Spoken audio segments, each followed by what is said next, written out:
"Happy birthday," cried the four old grandparents as Charlie came into their room early the next morning. Charlie smiled nervously and sat down on the edge of the bed. He was holding his present, his only present, very carefully in his two hands. "Wonka's Whipple Scrumptious Fudge Mallow Delight," it said on the wrapper.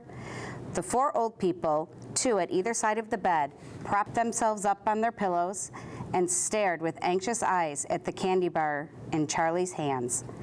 Mr. and Mrs. Bucket came in and stood at the foot of the bed watching Charlie. The room became silent. Everybody was waiting now for Charlie to start opening his present. Charlie looked down at the candy bar. He ran his fingers slowly back and forth along the length of it, stroking it lovingly, and the shiny paper wrapper made a little sharp crackle noise in the quiet room. Then Mrs. Bucket said gently, "You mustn't be too disappointed, my darling, if you don't find what you're looking for underneath the wrapper. You really can't expect to be lucky as all that." "She's quite right," Mr. Bucket said. Charlie didn't say anything. "After all," Grandma Josephine said, "in the whole wide world there are only 3 tickets left to be found. The one thing to remember," Grandma Georgina said, "is that whatever happens, you'll still have the bar of candy." "Wonka's Whipple Scrumptious Fudge Mallow Delight," cried Grandpa George. "It's the best of them all. You'll just love it." "Yes," Charlie whispered, "I know." "Just forget about those golden tickets and enjoy the candy," Grandpa Joe said. "Why don't you do that?" They all knew it was ridiculous to expect this one poor little candy bar to have a magic ticket inside it, and they were trying as gently and as kindly as they could to prepare Charlie for the disappointment. But there was one other thing that the grown-ups also knew, and that was this, that however small the chance might be of striking lucky, the chance was there. The chance had to be there. This particular candy bar had as much chance as any other of having a golden ticket.